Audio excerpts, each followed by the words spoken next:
Source Nation, join us now for The Pendulum with Dr. Samori Swygert, a platform that encourages the 4Ds of philosophy: discussion, discourse, dialogue, and debate. Prepare to travel from the past, present, and have discussions of future implications and projections with a correlation to African Americans. These topics are intended to grab your attention, cause contemplation, and encourage some form of action. From the world to the White House to the hood and everything good, the pendulum is swinging your way. Source Nation, here is your host, Dr. Samori Swygert.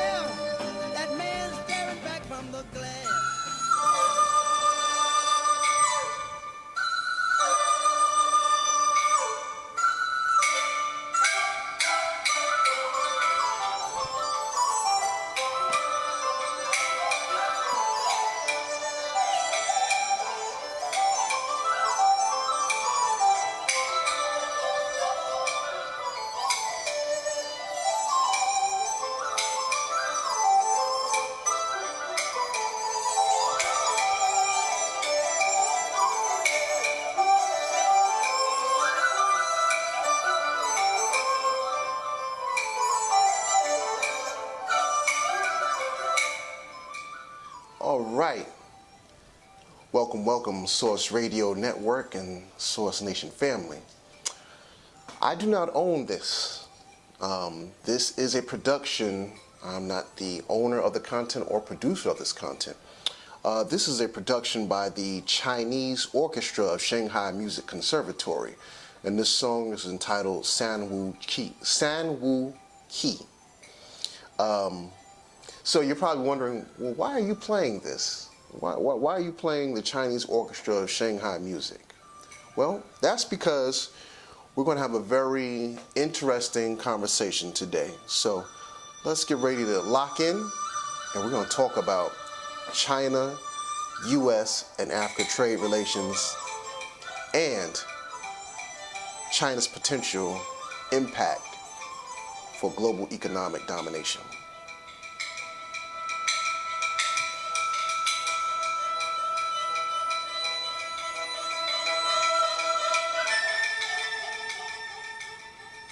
All right, so as most of you know, I'm your host for The Pendulum every Wednesday on Source Radio Network. My name is Dr. Samori Swygert, aka Doc Swag. And I'd like to give you my customary greetings. So for those that are following, make sure you tell your friends on Twitter, Facebook, Instagram, and other social media networks that, hey, we're on. We're doing this. We're getting it in. So with that said, wishing you tremendous blessings in health, family, love, career, success, spiritual progress, and the accomplishment of your dreams. Now, we're going to get intellectually intimate. And before I do, make sure you get your coffee, get your wine, get your water. If you don't prefer wine and you want to turn your water into wine, that's fine. That's all on you. And you know what you have to do whenever you watch and tune in to my show. Get me my shoehorn, because I have to put my foot all up in the issues of the day. All right. I'm your host, Dr. Samori Swygert, aka Doc Swag, and I'm welcoming you to my show, The Pendulum. Now, Pendulum, some may say, well, why do you call your show The Pendulum? Well, a pendulum is an apparatus.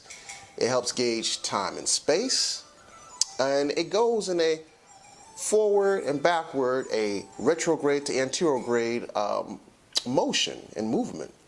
And so that's what we do here on my show, The Pendulum, because we connect the past to the present, to the future, and back again.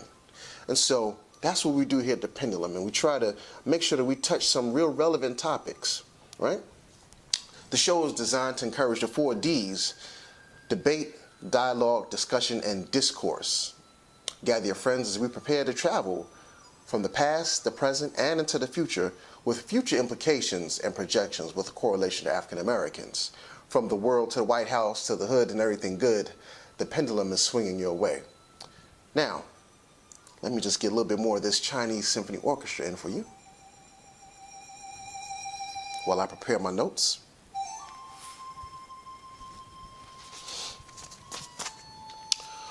All right. So, we're entering some very, very interesting geopolitical global waters, right? We see that President Donald Trump is going in the direction of a trade war with China. Now, he's reiterated that this is not a trade war.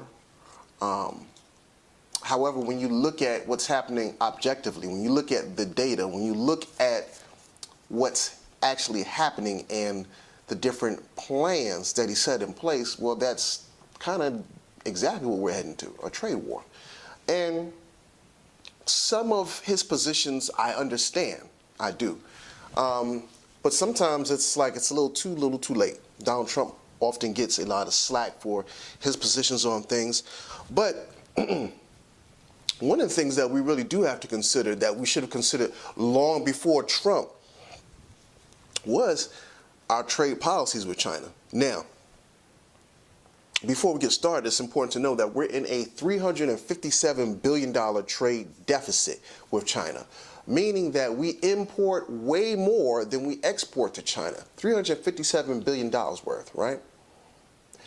That all didn't accumulate and happen under Trump's presidential administration, and I am not a Trump supporter. I am just an objective individual, right? So we know that the U.S. did not accrue a $357 billion trade deficit with China just within this 1 year. Now, you have to ask yourself, where does this come from? How do we get, so ensconced in a deficit, a trade deficit with China? Well, that goes back to multiple presidential administrations and the trade policies and plans and deals that we set in place. And so we also have to look at and hold accountable many of our own American-based companies. Why do I say that? Well, I say that because I'll start with this. And this is exactly why I'm wearing what I'm wearing. Right under Africa. African culture, right here. Yet, when you look at the tag, it's made in China. Right? Says a lot. Says a lot about U.S. policies, trade policies, right? It says a lot about U.S. companies and manufacturers. When we talk about patriotism, you often hear owners of these Fortune 500 companies, owners of some of the biggest companies and corporations in America. And what do? They espouse this whole ideology, and they espouse all the bells and whistles and the words and the lexicon of American patriotism and America first and all of that. But in the same time, many of these same companies decades ago closed their manufacturing doors, closed their manufacturing plants, cut production, and what did they do? They disenfranchised and removed the power and the employment and the labor force, American workers, over to China. So we help fuel China's industrial power for their cheap labor, while at the same time closing our doors in our manufacturing plants and other means of production for cheaper labor. And at the same time, many American families went into debt, bankruptcy, foreclosure, because they had to retool, they had to retrain, they had to get new certificates, new degrees. in order to keep up with the economic demands of running a household, being a parent, right? And the rising costs of living.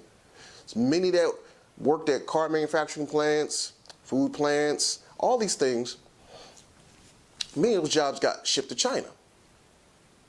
The things that we love the most, my Mac. I like this. It's a nice MacBook Pro, but it's made in China. But Apple is an American company. So, American is apple pie, right? So, as much as we would love to point our finger at China, we have to look at the governmental policies that were set in place that allowed for this trade switcheroo to occur and hold this administration accountable, prior administrations accountable, and American corporations accountable. This didn't happen overnight. This happened over decades. You go down any store aisle and you look at the majority of the products, it's going to say made in China. Let's just be real about it. That's what it's going to say, made in China. So, let's look at this. Let's go a little deeper into this, right? So we said that this American greed for cheap labor and shipping these plants and production industries over to China for cheap labor. Now we're in a $357 billion trade deficit with China because we're importing more than we're exporting and they're accepting. But Trump wants to put a tariff, or meaning a trade tax, on China and the goods that they export to us and that we import from them, right? And so one of the big things was the steel and aluminum. Now that's big.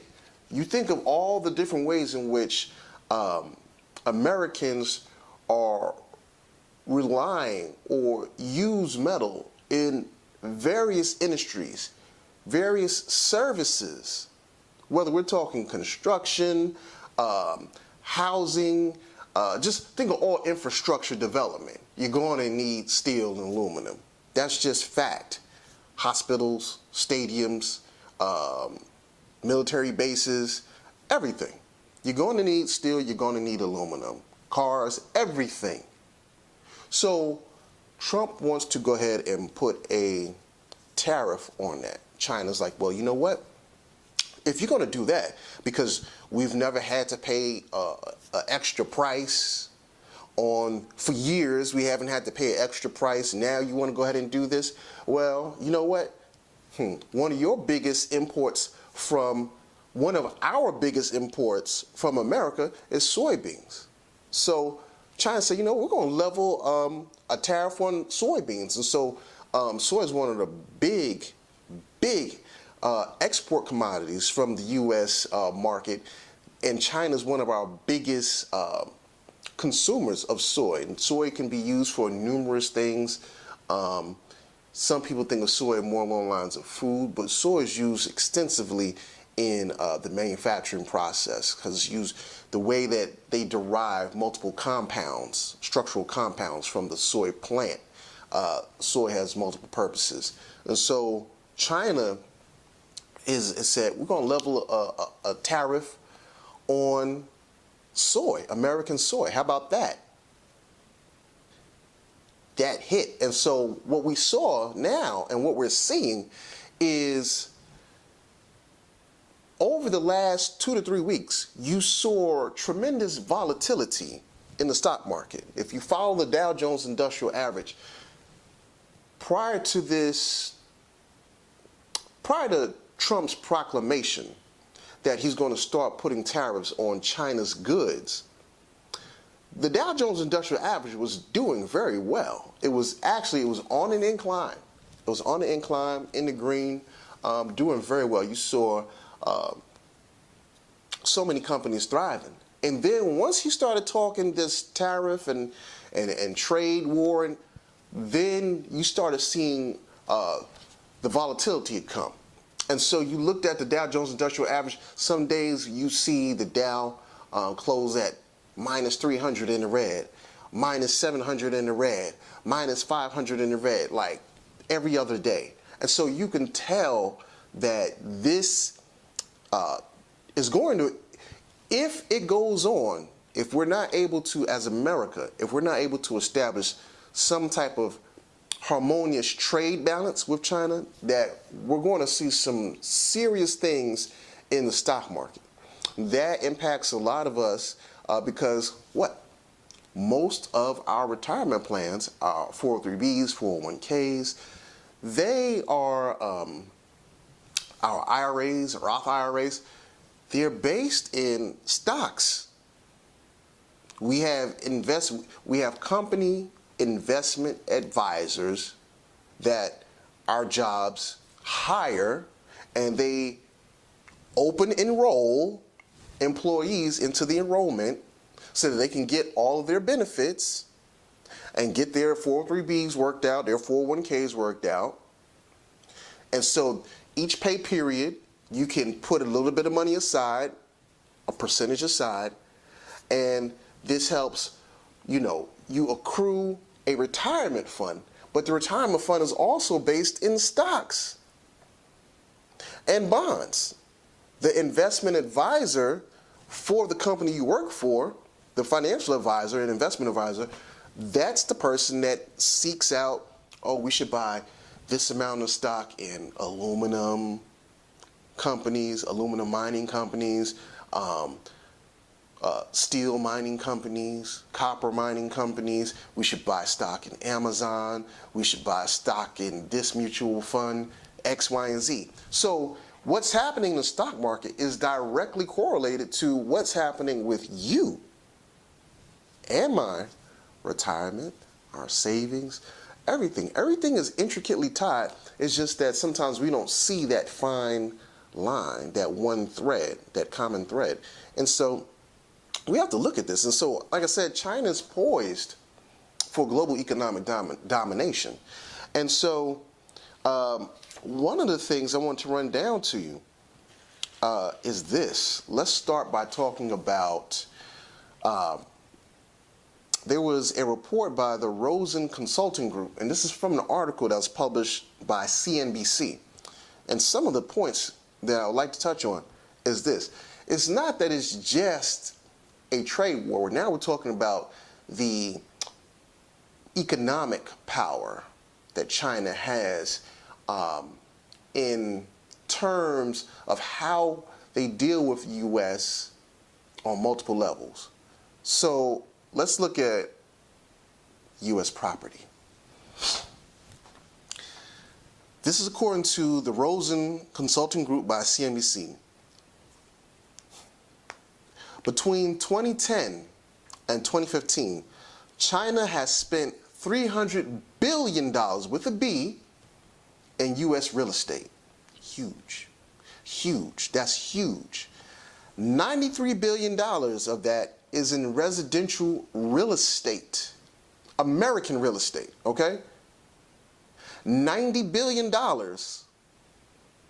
of American residential, meaning where you reside, homes, apartments, condos, all of that land and stuff, $90 billion of that is owned by China. $208 billion is owned in mortgage-backed securities by China. Huge. $17 billion is owned in commercial real estate. So this is like your towers, your hotels, things of that nature, strip malls, all of that.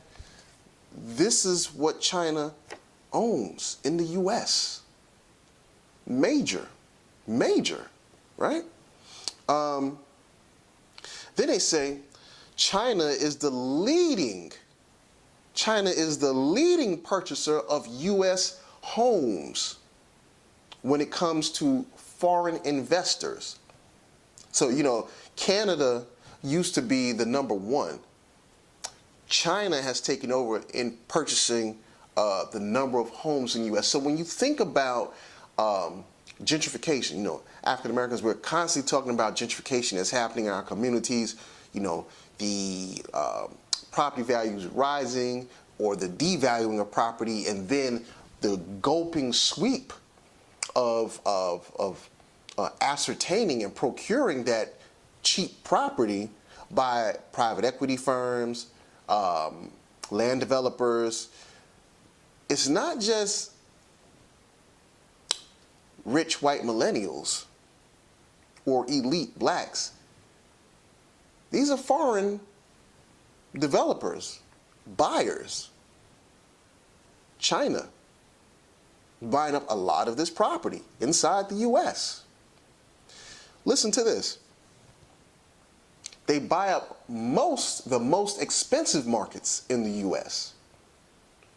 35% in California. And so we talk about the housing crisis in California, especially in San Francisco. The housing prices are exorbitant. People can barely afford rent. They have people living in these basically like boxes, pretty much. It is the least suitable, comfortable living space to accommodate your lifestyle as a human that you would like. So 35% in California, China is doing that as far as foreign investors. In DC, 8%, and in New York City, 7%. They're buying these homes up like it's nothing, like it's water. In Detroit, China has bought the Detroit Free Press building. People don't know that. When Detroit was going through the big, they had the big housing bubble from 2008 when the market crashed. A lot of houses went up for sale. You have private equity firms come in and buy up a lot of this stuff. You hear of names like Maine Capital, was it BlackRock? A lot of different private equity firms came through. They bought up houses by the bulk. Like they were spending tens of millions to hundreds of millions of dollars to buy up all these foreclosed homes. China was also, China was using a lot of their own insurance companies to purchase many of these foreclosed homes also. So they are participating in much of the redevelopment land grab in Detroit. Yes, China is doing its thing. But let's move on from there. I talked about the residential market, the commercial market, real estate, but food is a big thing. Food is a big thing, right? Where do we get our food from? Agriculture, right? Agriculture, horticulture, farmland, right? Okay. China, and this is coming from a Mother Jones article, says American farmland is under attack from foreign investors. And it doesn't just stop at China. They talk about Canada, a lot of other things, a lot of other nations. But China owns more than 400 U.S. farms. Excuse me. They own more than 400 U.S. farms. They own 33 food processing plants in the U.S. China has purchased now, for the meat lovers out there that know their meat and know the significance of Smithfield Meat Company. Smithfield's a big name when it comes to meat processing, meat production inside the U.S. Well, it was only, I think, 2 years ago that China purchased the Smithfield Meat Company for $4.72 billion. So the meat that you're eating is ran by what was once an American company, but now owned by China. Smithfield, no longer American, is owned by China. So China has found a way to cleverly, quietly acquire some of the most important things that keep America grounded. But I want to go a little further in my notes. Now, let's talk about something more than just residential real estate and commercial real estate and farms. Let's go a little bit beyond aluminum and steel. Let's touch on the holding of U.S. treasuries. Why is that important? U.S. Treasury. When we talk about U.S. treasuries, we're talking about bills, treasury bonds, treasury notes. Now, for you to understand why that's important is this. America, the government itself, it makes money by what? Taxing individuals, taxing corporations, and whatever they can tax from the sale of goods overseas, right? That's how the government basically gets their money. Well, the other thing is this. The U.S. government generates money or raises fundraises, by also selling what's called U.S. Treasury bonds, U.S. Treasury notes, and Treasury bills. And what that is the government is selling debt to whoever has the money to purchase these bills, bonds, and notes. And so for instance, you have bonds. So this could be, let's say, transportation bonds, highway development infrastructure bonds, water infrastructure bonds, airport bonds.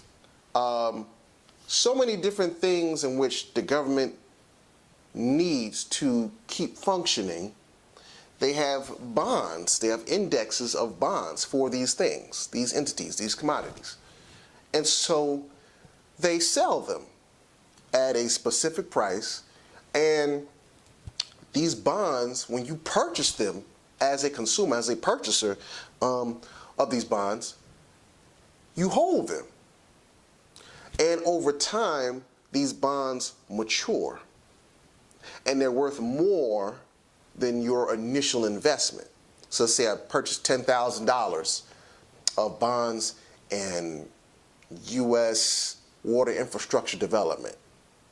Well, 5-10 years later, I may have accrued thousands more dollars on top of my initial investment. So now when it has matured 10 years later and I decide to call and put my bond cash in, I get my $10,000 back, and I get that interest that I've generated over the years. So that's how bonds and bills and notes work, right? And then you have different ratings, like you have AAA, you have AAA bond ratings, A- bond ratings, B bond ratings, things like that. So that's just to let you know how good the bond is, how it is predicted to mature possibly, if it's a callable, does it seem like they may come short and not make what they're supposed to make? You know, different ways of grading the bond. But we talk about these bonds, these bills, and these notes. You know, anybody can buy them. You know, you could, if you have the money, you can buy them. That's all the Treasury Department. Foreign entities can buy them, like China, right? And so when it comes to that, you have people that own, remember, you're an owner of this.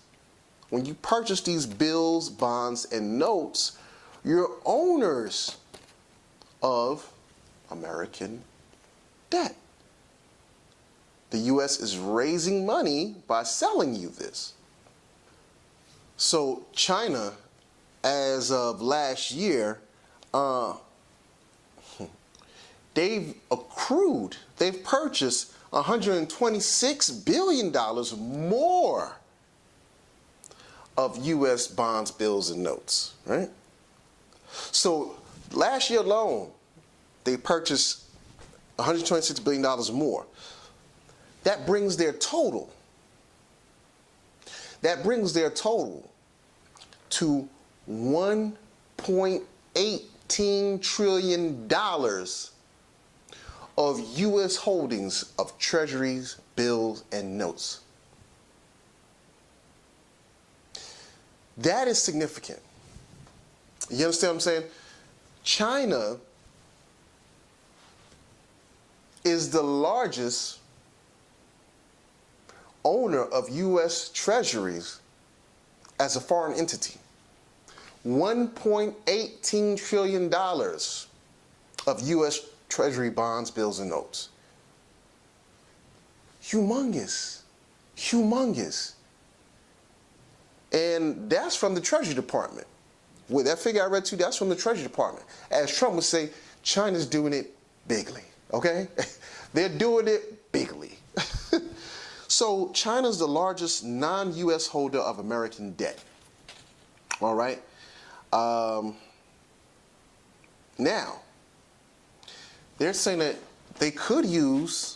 China could use their holdings, their $1.18 trillion in holdings, as a retaliatory weapon for the U.S. Because we're holding the bag money over here. You owe us. Excuse me, right? And so they started saying that China started slowing down on its purchases of rising. China started slowing down on their purchasing of U.S. treasuries, bonds, bills, and notes when they started hearing rumors and chatter, pillow talk from Trump about a possible trade dispute, trade war. They said, oh, okay, so if that's how you want to play the game, you want to start this trade war and all this type of stuff, okay, that's fine. We're going to slow down on buying these bills, these notes, these bonds that we've been buying up so much, because every time we give you this yuan, every time we buy these, that's fundraising for you. You're getting money. So you know what? Let's stop enriching you and stop buying your bills, bonds, and notes. China's President Xi Jinping, he's smart. He's smart. If you want to act up, then I'll just slow down on feeding you. I'll slow down on feeding you financially. So these are things we have to think about, right?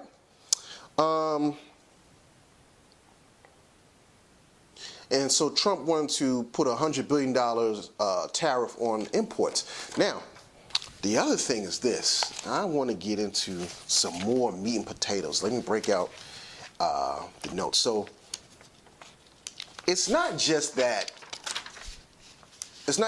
China is one of the leading, well, it's not just the leading holder of U.S. treasuries.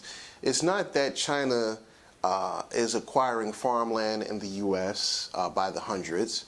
It's not just that China has $300 billion in real estate investments. It's not just that China supplies aluminum and steel, but it's also the fact that the rare earth metal market must be discussed. this is something that we don't think about and we don't talk about a lot. All right? But we're going to talk about it here on the Pendulum because that's what we do. All right.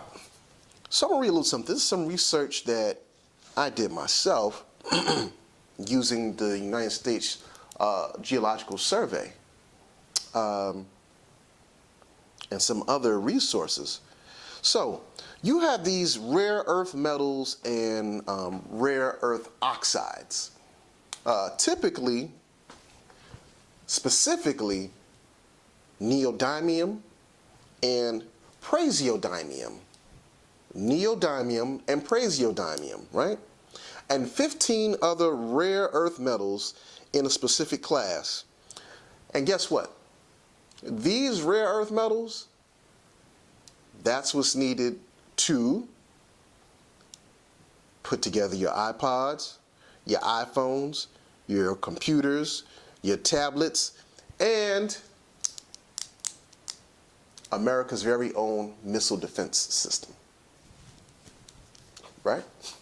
So our very own missile defense system is reliant on neodymium and praseodymium, these rare earth metal oxides, right? Okay, you're saying, well, Samori, where are you going with it? I'll tell you where I'm going with it. Well, China controls 95% of the global trade on these rare earth metals, neodymium and praseodymium. 95% China controls it. And it's not that they control it because they are they have economic acumen. You want to know why China controls the trade of these rare earth metals that feed our iPhones, tablets, laptops, computers, and our very own missile defense system? Because 95% of these rare earth metals are geographically located in China. Meaning you have to go to China to mine that out of the earth, to extract that and process it to get it. That's just where it's located. So China is in a very strategic geographical locale region that's rich in these rare earth metals that America, our whole technological sophistication is based upon. So in a sense, we can only pop so much stuff. We can only pop so much stuff. We can only talk but so much trash before China decides to, call our bluff. Let me tell you what I found. So it said China is aware of the need and demand for these metals in modern technology, and they put an export quota on these precious minerals. They put an export quota, meaning we're only going to put out so much. I know you need it. I know you need it for your phones, laptops, your tablets and everything, and your missile defense system. I know you need it. So I'm going to ration it out to you. I'm going to decide how much we put out. That's major, major. And so it said, because they ration and put an export quota on there, it drove the stock prices soaring through the roof. One of the major Chinese rare earth companies, China Non-Ferrous Metal Industries Foreign Engineering and Construction Company, is even building a new plant to increase production of the metals. The new plant is primed to produce 7,000 tons of metal per year. The only real competition is an Australian company named the Linus Corporation. China has pumped out 31,000 tons in 1 year. Now, a ton is 2,000 pounds. 1 ton is 2,000 pounds. 1 ton is 2,000 pounds. They cranked out 31,000 tons of these metals. and they can ration it as they see fit. All right? So now we're seeing China really flex its muscles, right? We're seeing what China can really do. But I don't want to stop there because, see, the thing is this. One of the other things, and then we'll touch on this, I was reading a report from the Council on Foreign Relations, right? If you want to get some good content, if you want to get good geopolitical content and just see what the different experts and get expert opinion and consultant opinion on geopolitical affairs, the Journal of Foreign Affairs and Council on Foreign Relations has some very good information that you're just not going to get out of your regular New York Times, Washington Post, things of that nature, right? They're saying that China is, because their population is growing so fast, they are, and their middle class is growing so fast also, the consumption rate of goods and services and natural resources has increased. And so one of the things that China's Achilles heel is oil resources. They don't have oil. Most of their energy is from coal. Now, they're also working on, solar development, but most of China's resources is in coal. Oil is not their strong arm at all. And so China does import a lot of oil from the U.S. China's biggest suppliers, though, come from the Middle East and Africa.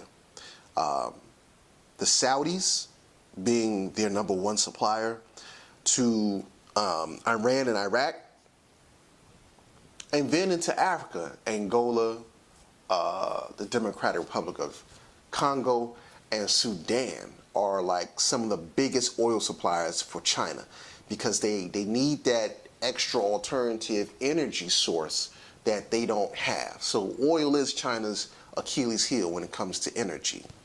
All right. Now, I want to read something interesting to you. This was from when I was reading a New York Times article and summed it up like this. China purchases approximately 1.5 million barrels of oil a day from Iraq. 1.5 million barrels of oil a day from Iraq. The Chinese government is reportedly investing $2 billion a year into Iraq. They've constructed their own airport in the desert that borders Iraq and Iran. That's China.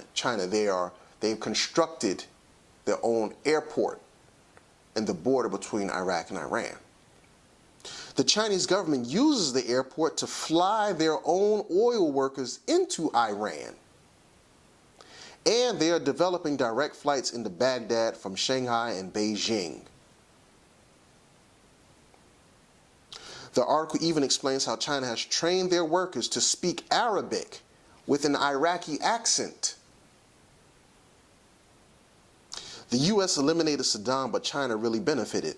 Iraq is the second biggest oil producer after the Saudis, according to OPEC. And so here you see the industriousness of China. They know that they don't have oil on the level that they should to meet the demands of their growing population and their consumption. So they're going to where the oil is, and we're not just going to beg. I'm going to build the infrastructure necessary to procure the oil that I need for my country. So they, in the desert between Iran and Iraq, they're built an airport to fly in their own workers, train their workers to speak Iraq. They can that would be, I don't know if that's necessarily the right word, but train them so that they can converse with the Iraqis and the Iranians in their native accent.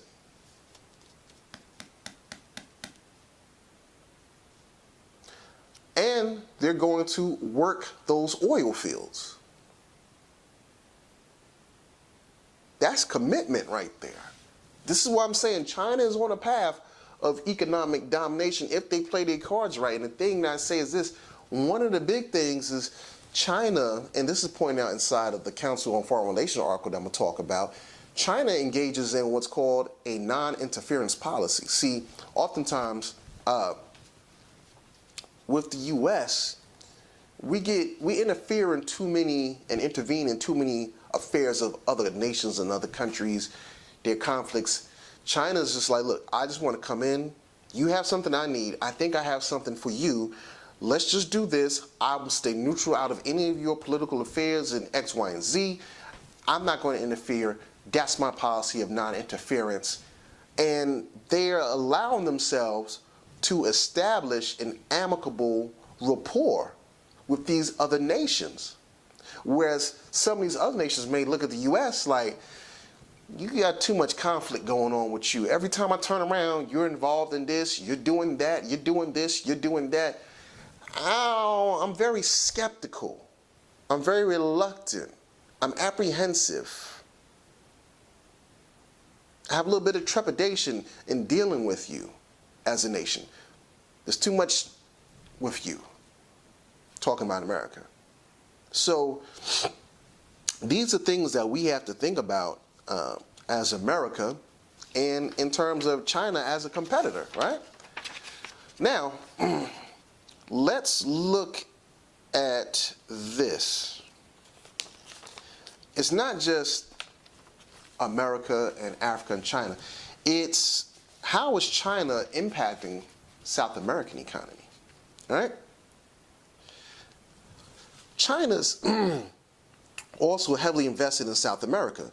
The Southern Pacific Review published an article this October. The author, Walker Rose, stated that Chile is looking for foreign investors and has invited a Shanghai investment banking company to attend their international investment forum back in 2014. He reports that China already has 3 mining companies in Chile. And the National Development Bank of China is involved. Moreover, Chile lacks the natural resources of oil, natural gas, and coal on a sustainable scale. China has already worked out plans to develop solar power for Chile.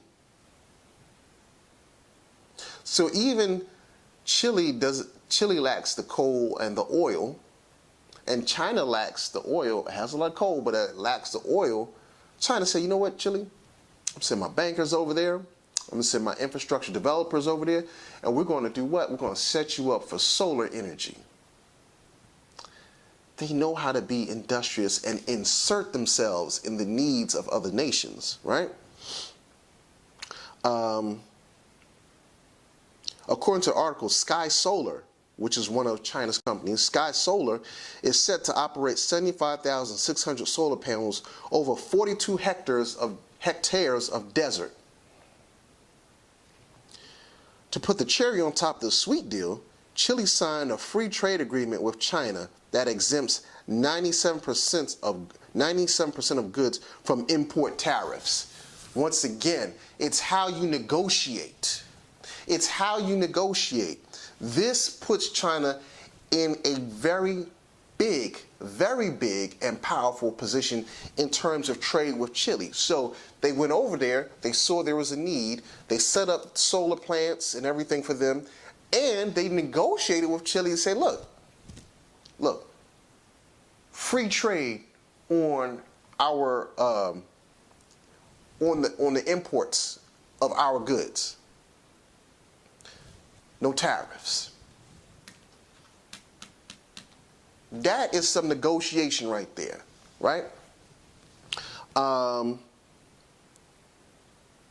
In Argentina, all right, so we were talking about Chile. In Argentina, Lenovo, which is a Chinese technology manufacturer, has partnered with an Argentinian-based company named Newson in a tax-free locale called Tierra del Fuego and are building computers, tablets, and other electronic devices. Now, is that a surprise? After I already told you that China has what? The neodymium and praseodymium that they need to power these computers, laptops, and tablets? Smart.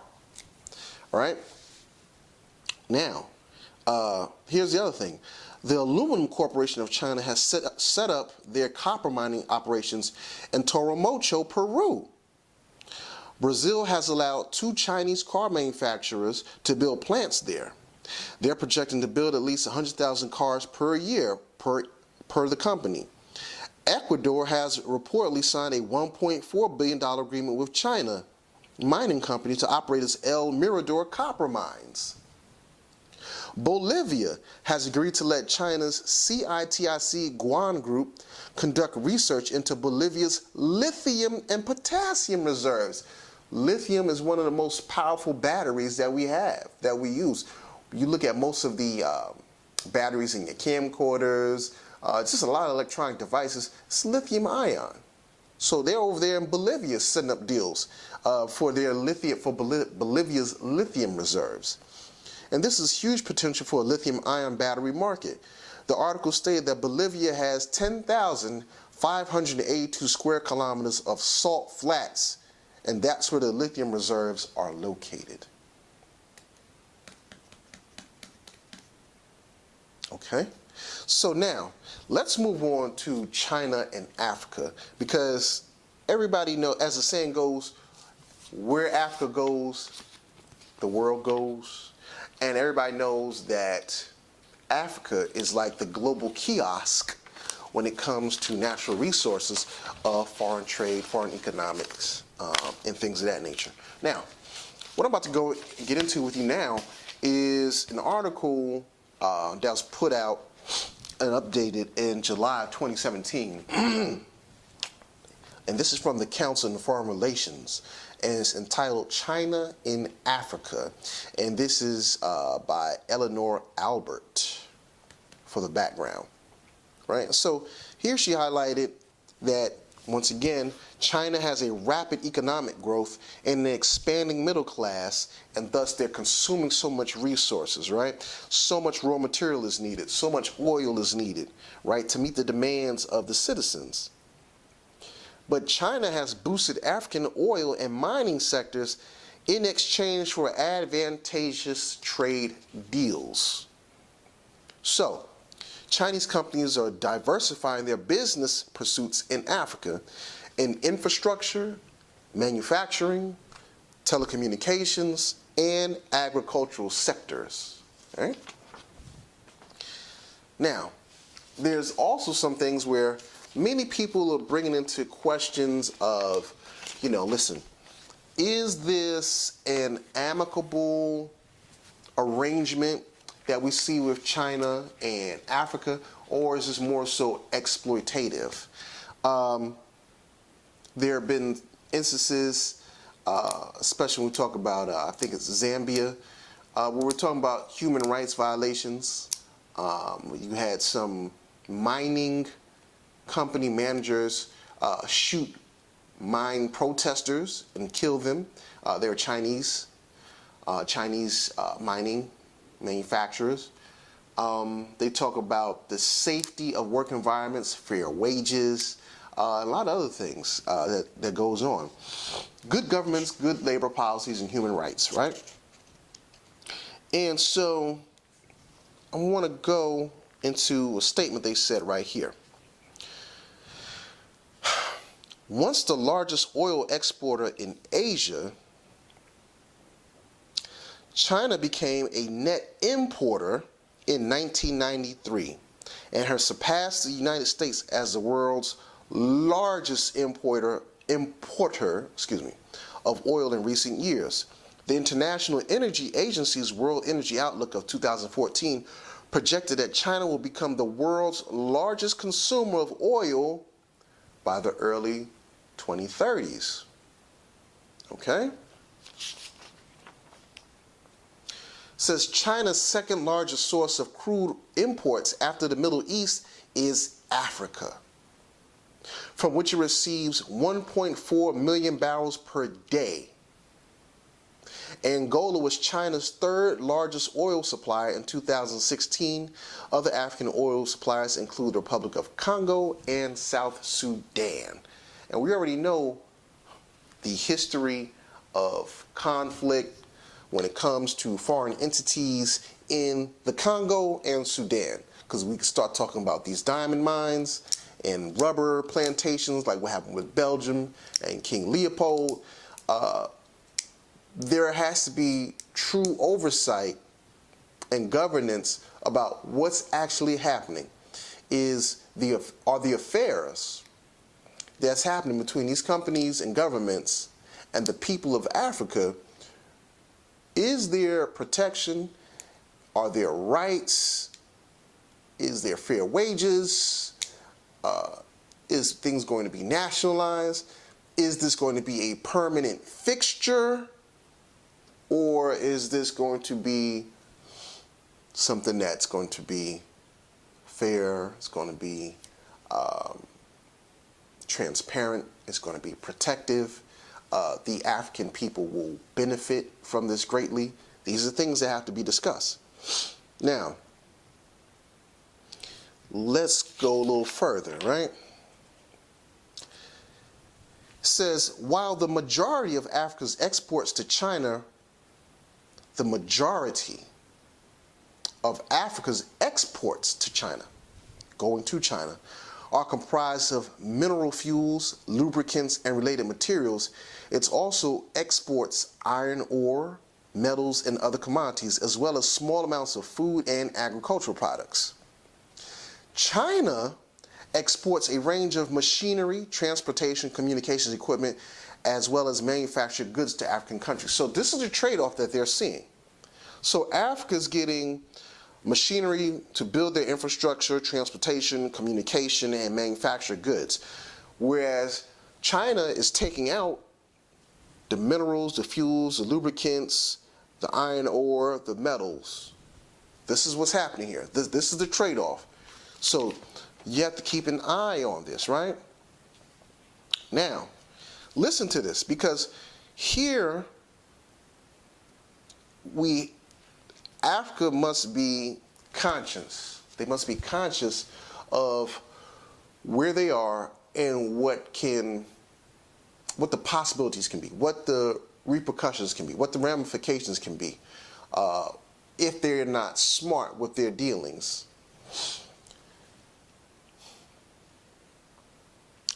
Chinese financing comes often in the forms of loans and credits provided by the People's Bank of China, the China Development Bank, the Export-Import Bank of China, and the China-Africa Development Fund. Between 2000 and 2014, Chinese banks, contractors, and the government loaned more than $86 billion to Africa. Angola, the Democratic Republic of Congo, Ethiopia, Kenya, and Sudan are the top recipients. However, these large loans are beginning to raise questions about debt loads in African countries, showing indications of a potential debt crisis. All right? Now, it says Beijing has steadily diversified its business interests in Africa. China has participated in energy, mining, telecommunication industries, financed the construction of roads, railways, ports, airports, hospitals, schools, and stadiums. So this is what they're doing, and this is good. If Africa has not found a way, if African nations, out of the 54 countries, if the African nations have not found a way to construct what they need, or have the resources to do what they need to do, or have advanced technology and sophistication to come up with these railways, airports, stadiums, schools, hospitals, and all these other things, they're going to need it from somewhere because they have to compete globally. But it's the fact you have to have balance of trade. You don't want to get to a point where we're just like Africa's like the U.S., $357 billion in a trade deficit with China. Because we know what happens when you owe. Rihanna already told us that. You better have my money. All right? Now, this is important in terms of perceptions of China-African relations, right? They said on average, 63% of Africans view China's economic and political influence as somewhat or very positive, according to a 2016 poll conducted in 36 countries by Afrobarometer, which is a Pan-African research network. Many African leaders have lauded the benefits of Chinese investment to support growth in their countries. All right. Now, here's the thing. You have the reluctance and you have the skepticism of many African leaders, though. Even though they are getting their infrastructure developed, they're getting the hospitals, they're getting the railways, the airports, all of that, housing. Some African leaders remain a bit skeptic. They have a little bit of scrutiny, and as you should. When it's your home, you always watch what's going on, right? It's no different than you being at home and say, look, you know what, honey, darling, baby, the plumbing guy is going to be coming by this afternoon to fix the plumbing in 2 of the bathrooms and check out some other pump issues that we've had in the house. Oh, okay, sure, honey. Okay, no problem. Yeah, cool. When the plumber comes in, you let him do his job. But at the same time, you have to kind of check in on him, watch him a little, because I don't necessarily know, even though you're doing the service, I don't necessarily know you personally. I don't know if you have ulterior motives. I don't know if you may see something that you like inside my house and may want to take. Same thing with China. You're coming here in my African nation and you're fixing and help build, but I just got to keep an eye on you just to make sure that you're not coming with an ulterior motive and see something that you like and may want to take. It's the same thing. When you own something, you own it and you protect it, right? So same thing here. So you have some of these important governmental and business and corporate figures in African nations. They do have an air of skepticism. And so here's what they're saying. The impression that China has exploited resources without building up local economies has triggered fierce criticism from some leaders. In 2011, Michael Sata won Zambia's presidency in part by tapping into anti-Chinese sentiment after Chinese managers shot protesters at a large coal mine in southern Zambia. In 2013, Sanusi, Lamido Sanusi, the then governor of Nigeria's central bank, wrote, so this is the governor of Nigeria's central bank, he wrote, "We must see China for what it is. It is a competitor." He added, "Africa must recognize that China, like the US, Russia, Britain, Brazil, and the rest, is in Africa not for African interests but its own." He laid it out plain. There's nothing violent about it. There's nothing hostile about it. It's just real. Globally, they're a competitor. And they're here for their personal interests. You don't come bearing gifts just because. There's always a Trojan horse. You know, so these are some things that that they've talked about. And the other thing, as I talked about the policy of non-interference in African governmental affairs, China, this is one of the things that they've said China's been very good at, not getting involved in the governmental affairs and politics of African nations. But what they're saying here in this article, and it's the reason why China's been able to expand, because it's kind of like, aside from building all the different infrastructure and providing all different services, they've kind of basically remained neutral. I'm gonna do exactly what you need me to do, and I'm not going to interfere. It's kind of, let me go back to the scenario that I set up. It's like husband and wife inside of a household. The husband and the wife, they're beefing. You know, we have arguments. Couples have arguments and disagreements and conflicts at times. But as a plumber, you're there to do your job, and that's fix my plumbing. When you're here, you fix my plumbing. I don't need you seeing my wife and I have a disagreement, and then you try to jump inside the disagreement and argue for her or argue for me, or say who's right or who's wrong, or, cast judgment. That's not your job. Your job is to fix the plumbing as a plumber. And so they're saying in the article that China has played their part very well when it comes to that. Their policy is non-interference. That's the name of the policy, non-interference. We don't get involved in that. You guys are having beef, okay, that's fine. I'm just here to do this, that's it. Don't involve me. But what they're saying and what I'm reading here is slowly but surely you're seeing a little bit of flexing of the muscles, right? So it says, this non-interference has been tested. Given shifting geopolitics on the African continent, experts say that while the central government continues to talk up the merits of non-interference, it has become clear that Beijing is gradually abandoning this stance. This shift is notably visible in Sudan.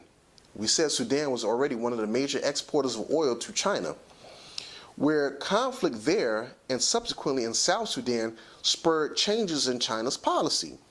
Beijing has also increased, China, has increased its commitment to UN and African Union peace missions and established its first overseas military outpost in Djibouti.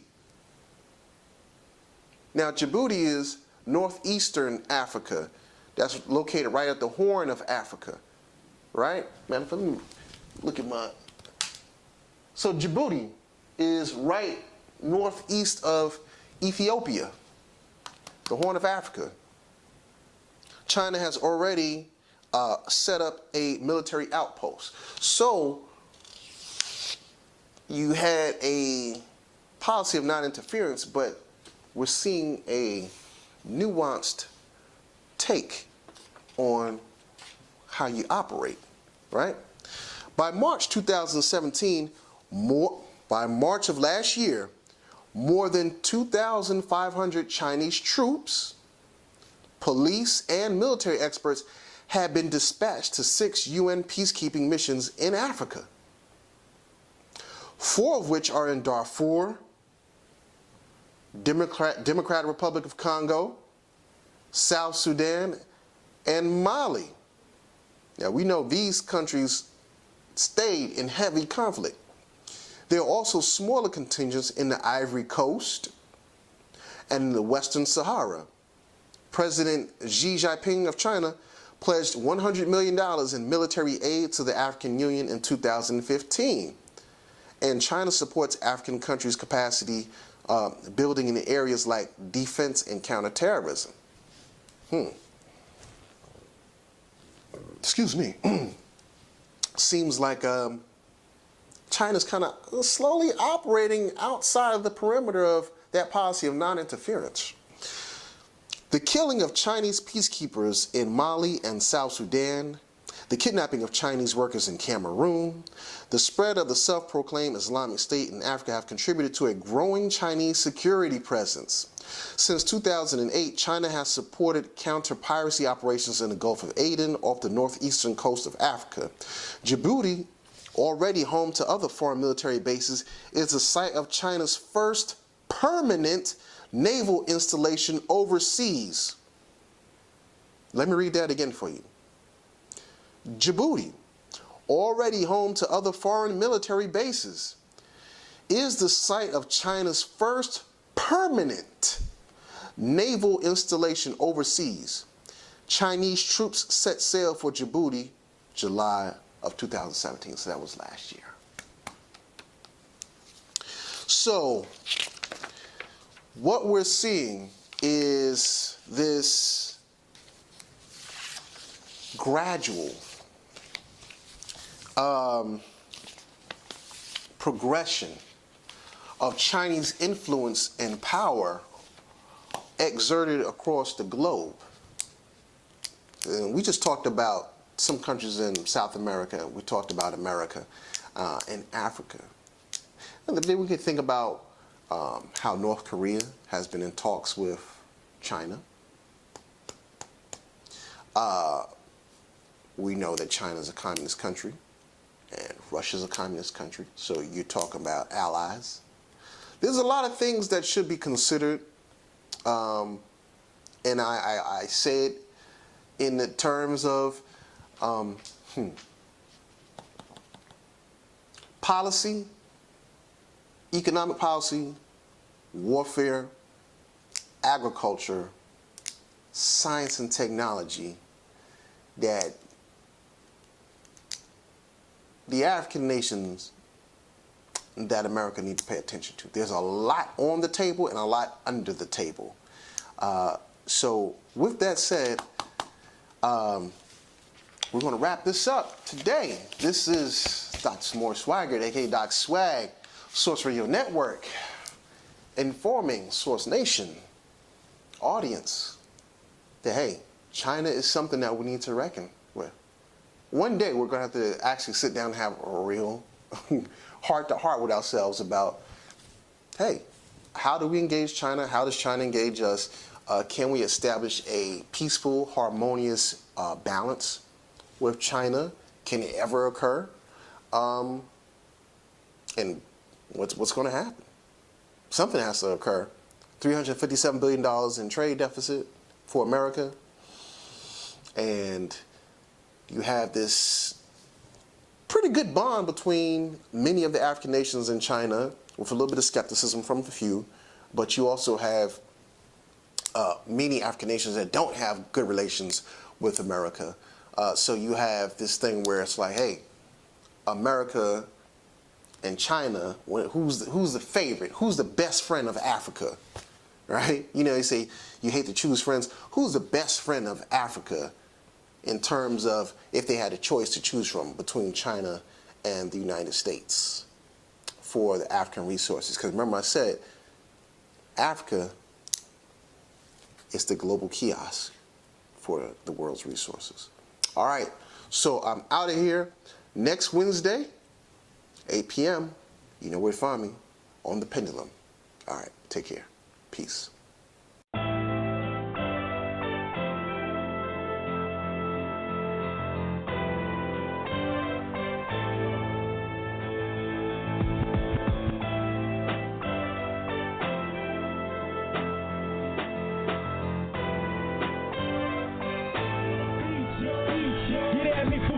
Yo.